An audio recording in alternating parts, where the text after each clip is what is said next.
Class 10th के लिए important question जो छाटे गए हैं मैथ के लिए, उसका आज हम सेट 1 सॉल्व कर रहे हैं। और इस सेट 1 के फर्स्ट पार्ट में हम लोग क्वेश्चन नंबर 1 से प्रश्नों को सॉल्व कर रहे हैं। आप देखिए, और यहाँ पे बहुत अच्छे अच्छे प्रश्नों को लिखा गया है और उन्हीं को लिया गया है। ऐसे ही कुल 4 सेट हैं आपके पास, और इन चारों सेटों को हम लोग सॉल्व करेंगे। और अगर आप लोग कोशिश कीजिए कि इन प्रश्नों को पहले खुद लगाइएगा, जब ना हो तभी इन प्रश्नों का सोल्यूशन देखिए। तो खैर देखिए, प्रश्न नंबर 1 है, उसका फर्स्ट पार्ट है sine square 45 degree plus cos square 45 degree का मान है कितना होगा। तो ये एक इक्वेशन जैसा दिख रहा है जिसे हम लोग सर्व समीकरण कहते हैं। वो होती है sine square theta plus cos square theta, इसकी वैल्यू होती है 1। तो यहाँ इसका मान 1 आएगा और ये है इसका ऑप्शन। आप इसको ऐसे भी चेक कर सकते हो कि साइन 45 की वैल्यू 1/√2, स्क्वायर करेंगे तो आएगा 1/2, कॉस 45 की वैल्यू 1/√2 और इसका स्क्वायर करेंगे तो 1/2, 1/2 प्लस 1/2 इक्वल 1। ऐसे भी आप चेक कर सकते हो।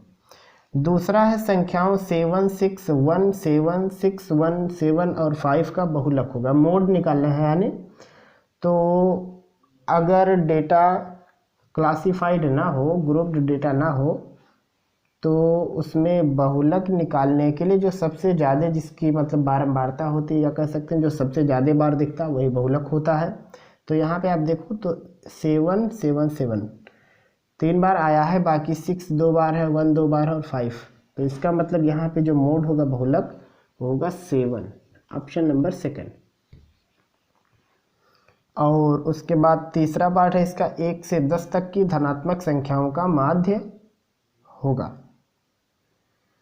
तो इसके लिए माध्य निकालने के लिए पहले यहाँ लगाते हैं। देखो 1 से 10 तक की धनात्मक संख्याएं कितनी हैं? 2, 4, 6, 8 और 10। यही है 1 से 10 तक में धनात्मक संख्या। और कुल कितने लोग हुए? 1 2 3 4 5। तो 5 से भाग करना है। इसको जोड़ सकते हैं। देखो जोड़ने के लिए अच्छा तरीका है, वैसे भी जोड़ सकते हो, मतलब 2 4 6 6 12 8 20 10 30, ऐसे भी जोड़ सकते हो। और 30 में 5 से भाग करेंगे तो 6 आएगा। आप ऐसे भी जोड़ सकते हो। देखो 6 4 10, 8 2 10 और 1 10, 10 10 20 10 30, और 30 में 5 से भाग करना है आपको, क्योंकि 5 लोग हैं। तो जो आएगा वो 6 आएगा और वही होगा समांतर माध्य। अगला प्रश्न है शांत दशमलव संख्या में व्यक्त हो सकने वाली परिमेय संख्या। तो परिमेय संख्या जो शांत दशमलव में व्यक्त होगी, उसके लिए शांत दशमलव का लक्षण है कि नीचे जो आप बेस देख रहे हो हर, ये हर जो है, इन हर का गुणनखंड करो तो उसमें केवल 2 हो या 5 हो, या मतलब ये दोनों हो, 2 और 5 दोनों हो। तो आप 164 का करोगे तो इसमें आपको 7 मिलेगा और 3 मिलेगा जब आप गुणनखंड करोगे। 50 के गुणनखंड में आपको केवल 2 और 5 मिलेगा, 2, फिर उसके बाद आपको मिल सकता है 5, इससे ज़्यादा कोई गिनती नहीं मिलेगी। जैसे मिल सकता है 2, 5 और 5। तो अब इसमें केवल 2 और 5 है, तो लिखेंगे कि यही है शांत दशमलव। आप इसका जब फैक्टर करोगे तो देखो इसमें फैक्टर करते समय 13 और 5 आएगा। तो ऐसे इस प्रकार से जब आप फैक्टर करोगे तो इसमें कुछ अतिरिक्त चीज़ें भी आ जाएंगी, जिसकी वजह से वो शांत दशमलव नहीं होगा। लेकिन इसमें हर का फैक्टर जब आप करोगे तो इसमें केवल 2 और 5 ही मिलेगा। अगला प्रश्न, दिए गए चित्र में यदि DE पैरेलल BC है तो x का मान ज्ञात कीजिए। इस प्रश्न में यहाँ जो फिगर बना हुआ है, तो यहाँ पे प्रश्न है कि ये और ये दोनों समांतर हैं। तो अगर समांतर होते तो उनको कैसे लगाते हैं? समांतर हो तो उनको लगाने का तरीका है कि ये दोनों त्रिभुज कैसे होंगे? समरूप होंगे। और अगर समरूप होंगे तो इनको इस प्रकार से लिख सकते हैं कि, क्योंकि विकल्प है इसलिए ऐसा लगा देते हैं, ये इसलिए एक भुजा हो गई, तो इस त्रिभुज की सबसे बड़ी भुजा, मतलब उसकी संगत बड़ी भुजा लेनी है। तो जैसे AD की संगत भुजा AB हो गया, तो ये हो जाएगा यहाँ पे AB। उसके बाद ये बेस है, तो बेस की संगत भुजा है BC। अब AD की लंबाई है 2, AB की लंबाई 5 हो जाएगी, 2 3 5, DE 4 है और ये x। तो 2 से 4 कट जाएगा तो हो जाएगा 1/5 बराबर 1 पर यहाँ 2/x। तो x का 1 में गुणा हो जाएगा और 5 का 2 में आएगा 10 सेंटीमीटर। और ये ऑप्शन देखो 6 सेंटीमीटर 8 सेंटीमीटर, ये यहाँ पे है 10 सेंटीमीटर। ऐसे ही आप देखो यहाँ पे कि अगला प्रश्न है, किसी वृत्त की परिधि 44 सेंटीमीटर है तब उस वृत्त का व्यास होगा। तो परिधि दिया है, परिधि मतलब पाई इंटू डी, इसका मान है 44। परिधि को पाई को 22/7 कहेंगे और ये डी हो गया 44। 22 से कट जाएगा 2 आएगा और 7 से गुणा हो जाएगा तो 14 बन जाएगा ये। और यही यहाँ पे ऑप्शन दिया है फर्स्ट और सेकंड। मतलब क्या है कि उस सर्कल का जो डायमीटर है व्यास वो है 14 सेंटीमीटर का। और यही है आपके जो कुल ऑप्शन दिए गए हैं, मतलब ऑप्शन वाला जो ऑब्जेक्टिव कह सकते हो या बहुविकल्पीय, उसमें से हमने कुल 6 प्रश्न लिया है सेट 1 में और ये है इन 6 प्रश्नों के सोल्यूशन। क्वेश्चन नंबर 2 का फर्स्ट, द्विघात समीकरण x² + 7x + 10 = 0 को हल कीजिए। तो देखिए इसका सोल्यूशन दूसरे का फर्स्ट है। यहाँ समीकरण है x² + 7x + 10 = 0। इसको सॉल्व करो, सिंपल गुणा करके 10 लाना है, जोड़ के 7 लाना है। तो 5 का गुणा 2 में 10 और 5 2 7, तो हो जाएगा x² + 5x + 2x + 10 = 0। इसमें से x कॉमन, x + 5, इसमें से 2 कॉमन तो x + 5 = 0। एक कोष्ठक में x + 2 और एक कोष्ठक में x + 5 = 0। एक बार ये कोष्ठक 0 हो जाएगा और एक बार ये कोष्ठक 0 हो जाएगा। जब ये कोष्ठक 0 होगा पहला वाला, तो x की वैल्यू आएगी -2 और इससे x की वैल्यू आएगी -5। यहाँ पे लिखेंगे अतः x के मान -2 और -5। और उसके बाद अगला देखिए,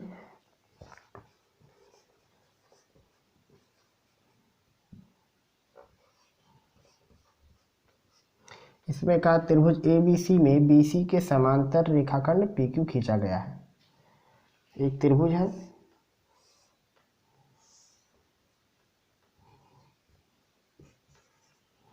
BC के समांतर एक PQ खींचा गया।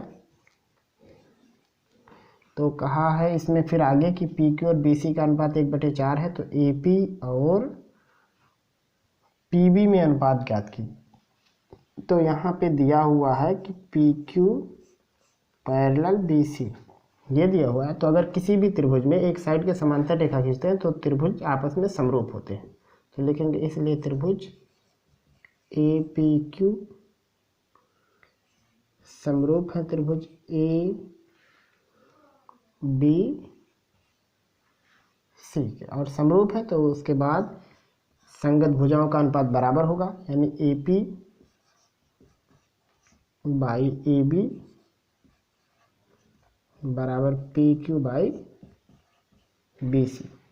और PQ/BC की वैल्यू मालूम है 1.4 नहीं सॉरी 1:4। तो यहाँ होगा ये AP और AB को लिख सकते हैं AP + PB।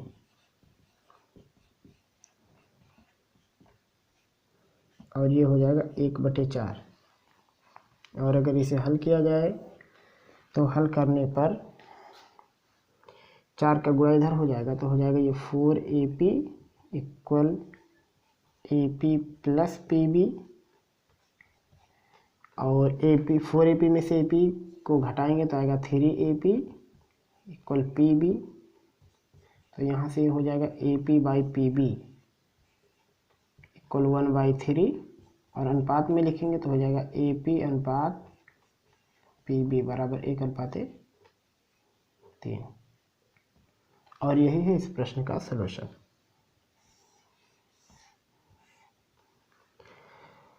अगले वाले में कहा सिद्ध कीजिए कि cos a plus b by two equal sine c by t. यहाँ पे देखिए इसको सोल्यूशन इसका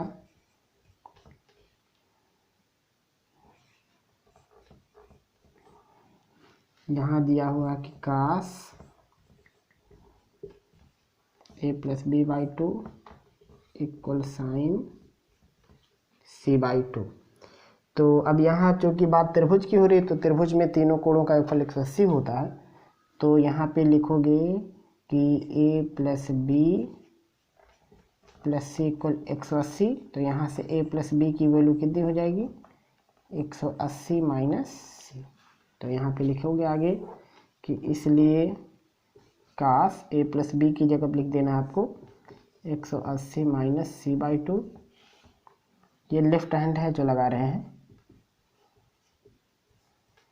तो यहाँ से आगे हो जाएगा कास 180 में 2 से भाग करेंगे तो हो जाएगा 90 और ये हो जाएगा सी बाई टू। और कास 90 माइनस थीटा इक्वल होता है साइन थीटा। तो ये हो जाएगा साइन सी बाई टू और ये है बराबर इसका राइट हैंड साइड। यही चीज़ आपको प्रूफ करनी थी। उसके बाद आपका चौथा है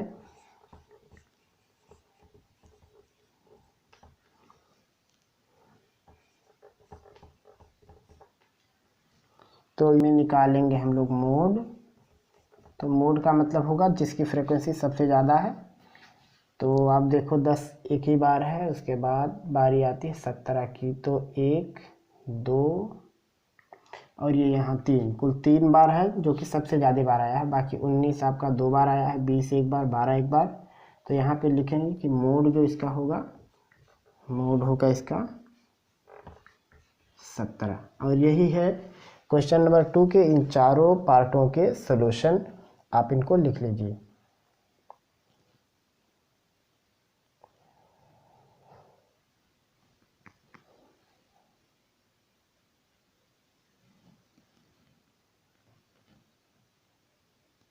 क्वेश्चन नंबर 3 का पहला है सिद्ध कीजिए कि बेलन के आयतन का 2 गुना उसके वक्र पृष्ठ और आधार त्रिज्या के गुणनफल के बराबर होता है।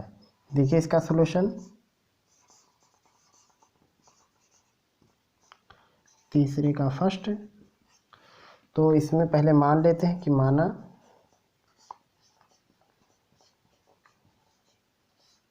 बेलन की त्रिज्या इक्वल आर और ऊंचाई मान लेते हैं एच। यहाँ पे लिखेंगे बेलन का आयतन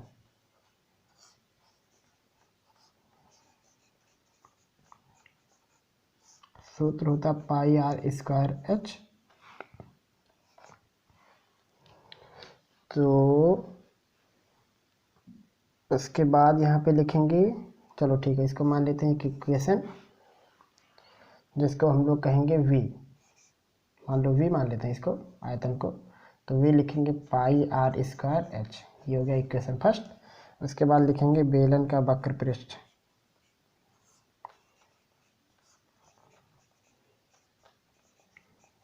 बेलन का वक्र पृष्ठ सूत्र होता है 2 पाई आर एच और इसको यस कह देते हैं। तो यस इक्वल हो जाएगा 2 पाई आर एच। Equation number 2। तो अब यहाँ पे कहा है कि बेलन के आयतन का 2 गुना उसके वक्र पृष्ठ और आधार त्रिज्या के गुणनफल के बराबर होता है। तो यहाँ पे लिखेंगे प्रश्न के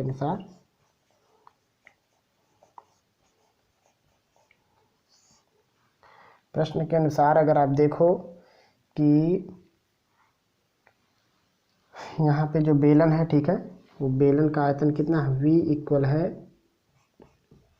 पाई आर स्क्वायर एच। दोनों तरफ 2 से अगर गुणा कर दो तो हो जाएगा 2v बराबर 2 पाई आर स्क्वायर एच।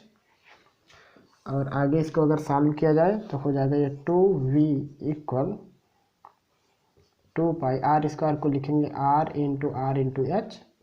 हो जाएगा 2v इक्वल 2 पाई आर एच और इंटू आर। और ये 2 पाई आर एच क्या वो सरफेस एरिया है। तो हो जाएगा यस इंटू आर। तो यहाँ पे लिख सकते हैं कि 2 गुणे बेलन का आयतन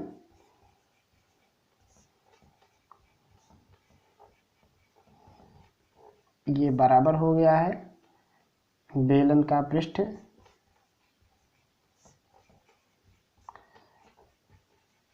वक्र पृष्ठ गुणे r, और यही चीज प्रूफ करनी थी। और यही है इस प्रश्न का सॉल्यूशन भी। लग जाएगा शायद आपसे, कोई खास बड़ा प्रश्न नहीं था। उसके बाद अगला यहाँ पे दिया हुआ है, एक बेलनाकार बर्तन में पानी भरा गया है, इसके वृत्तीय आधार की त्रिज्या 3.5 सेंटीमीटर है। उस एक घनाभाकार पत्थर के टुकड़े की ऊंचाई ज्ञात करो कि जिसके आधार का क्षेत्रफल 14 सेंटीमीटर स्क्वायर है और जिसे बेलनाकार बर्तन के पानी में डालने पर बर्तन में पानी की सतह 3 सेंटीमीटर उठ जाती है। तो यहाँ पे दिया हुआ जो उसको लिखना है, लिखेंगे बेलन की त्रिज्या या बेलनाकार बर्तन की त्रिज्या r, वो है 3.5 सेंटीमीटर, ये दिया हुआ है।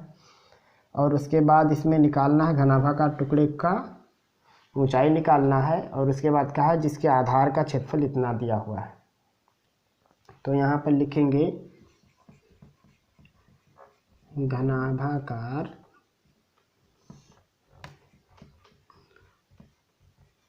पत्थर का आयतन कितना होगा, लंबाई चौड़ाई ऊंचाई, तो लंबाई और चौड़ाई ये है क्षेत्रफल और ये उसकी ऊंचाई हो जाएगी, और वो दिया हुआ है 14 सेंटीमीटर गुणे h। ये हो गया घनाभाकार पत्थर का आयतन। अब इतना आयतन का पत्थर पानी में डालेंगे तो पानी का आयतन कितना होना चाहिए, उठे हुए पानी का यही होना चाहिए। तो आगे लिखेंगे यहाँ पे, चूंकि 14h घन सेंटीमीटर का पत्थर पानी में डालने से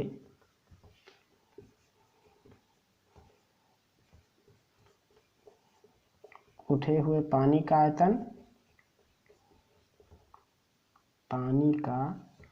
आयतन तथा पत्थर का आयतन बराबर होगा। अब अगर बराबर है तो यहाँ पे पत्थर का आयतन है 14h, और जो पानी उठेगा चूंकि बेलनाकार होगा और बेलन उठे हुए बेलन में जो पानी उठेगा, देखना ऐसे, ये मान लो पानी यहाँ तक है, ऐसे जब पत्थर डालेंगे तो मान लो कुछ ऊंचा उठ गया, तो ये जो उठेगा ये भी एक सिलेंडर होगा। इस सिलेंडर का आयतन कैसे निकालेंगे, 22/7 r स्क्वायर, मतलब 3.5 का स्क्वायर, और 3 सेंटीमीटर ऊंचा पानी उठ रहा है तो इसको लिखेंगे यहाँ पे 3। बात समझ में आ रहा होगा कैसे लगाना है।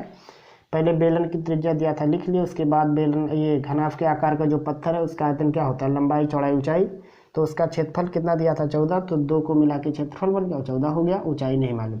अब अगर इसको आप पानी में डालोगे तो पानी का आयतन वही होगा जो इस पत्थर का आयतन है, और पानी का आयतन क्या होगा जो उठेगा, वो एक बेलन का आयतन होगा जिसकी ऊंचाई हमें मालूम है 3 सेंटीमीटर, और इसका त्रिज्या वही होगा जो नीचे है वही ऊपर होगा। अब उसके बाद देखो ये कैसे लगेगा, ये 14h बराबर 22 का 3 में गुणा कर सकते हैं तो कितना आएगा, 66 आएगा, बटे 7 गुणे 3.5 गुणे 3.5। 14h बराबर 7 का 5 में करेंगे तो 35 हो जाएगा, यानी यहाँ 5 बार जाएगा, और उसके बाद 5 से 66 में गुणा करेंगे तो 33 आएगा।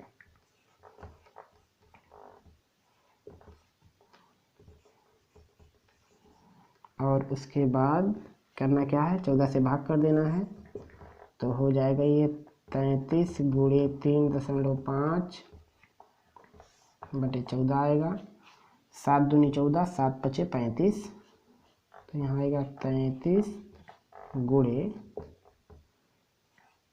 0.5 बटे 2। यहाँ कहीं करके लगा देते हैं इसको,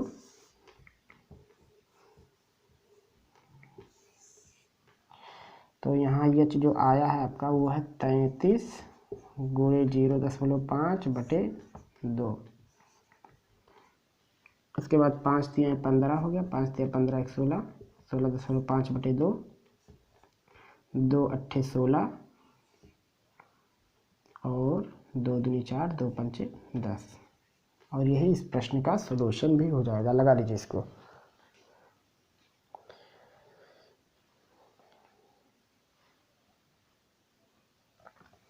क्वेश्चन नंबर तीसरे का थर्ड वाला, द्विघात समीकरण ज्ञात कीजिए जिसके मूल 3 और 1/3 हो। तो यहाँ पे दिया हुआ सॉल्यूशन देखिए इसका,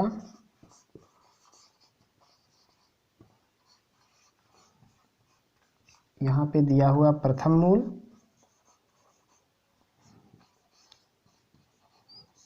वो है 3 और द्वितीय मूल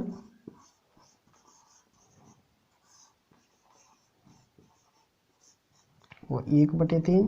लिखेंगे द्विघात समीकरण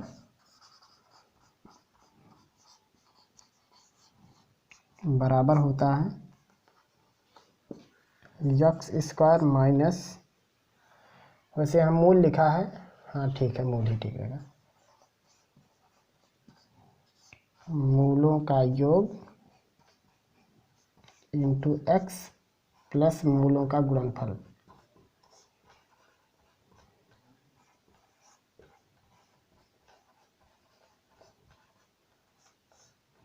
इक्वल 0। और ये हो जाएगा x² माइनस, एक मूल है 3 और एक है 1/3, x प्लस 3 गुणे 1/3 बराबर 0 हो जाएगा। x² माइनस 3 3 9 10 बटे 3x प्लस 1, 3 से 3 कट के 0। और चाहे तो 3 का सब में गुणा कर सकते हैं, तो हो जाएगा ये x² minus 10x plus 3 equal 0। और यही है इस प्रश्न का सॉल्यूशन। अगला है तीसरे का चौथा वाला पार्ट। इसमें दिया हुआ एक आयताकार बाग का अर्ध परिमाप 36 मीटर है, लंबाई चौड़ाई से 4 मीटर अधिक है। जैसे मान लो कि आयत के आकार का बाग है कोई, इसकी जो लंबाई हो चौड़ाई से 4 ज़्यादा, मान लो चौड़ाई x है तो लंबाई हो जाएगा x प्लस 4 और इसका अर्ध परिमाप है 36। अर्ध परिमाप मतलब एक बार लंबाई और एक बार चौड़ाई। तो यहाँ पे मान लेते हैं कि माना बाग की विमाएं x, x plus 4, x metre लिख देते हैं, कामा हिंदी में लिख देते हैं x प्लस 4 मीटर है, ऐसा मान लेते हैं। अब यहाँ पे दिया हुआ अर्ध परिमाप, तो लिखेंगे आयताकार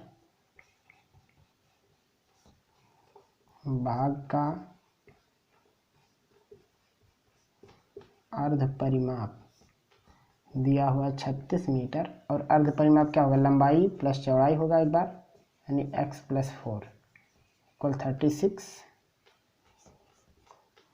हो जाएगा। 2x प्लस 4 इक्वल 36 और 4 को लेस कर देंगे तो 2x इक्वल आएगा 32 और यहाँ से x इक्वल आएगा 16 मीटर।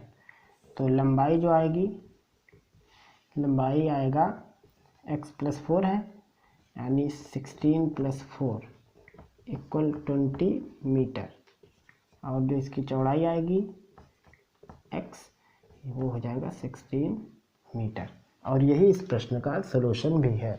तो मेरे ख्याल से आपको ये प्रश्न समझ में आ गए होंगे। और यहीं पर समाप्त होता है आज का हम लोगों का सेट 1 का पार्ट 1 या एपिसोड 1। हम लोग अगले पार्ट में क्वेश्चन नंबर 4 से आगे के प्रश्नों को सॉल्व करेंगे। अगर आपका इन सभी प्रश्नों के सॉल्यूशन में से कहीं से भी किसी प्रकार का कोई समस्या होगा तो आप ज़रूर बताएंगे। फिर मिलेंगे हम लोग जल्द ही अगले सेशन में। तब तक के लिए खुदा हाफिज़।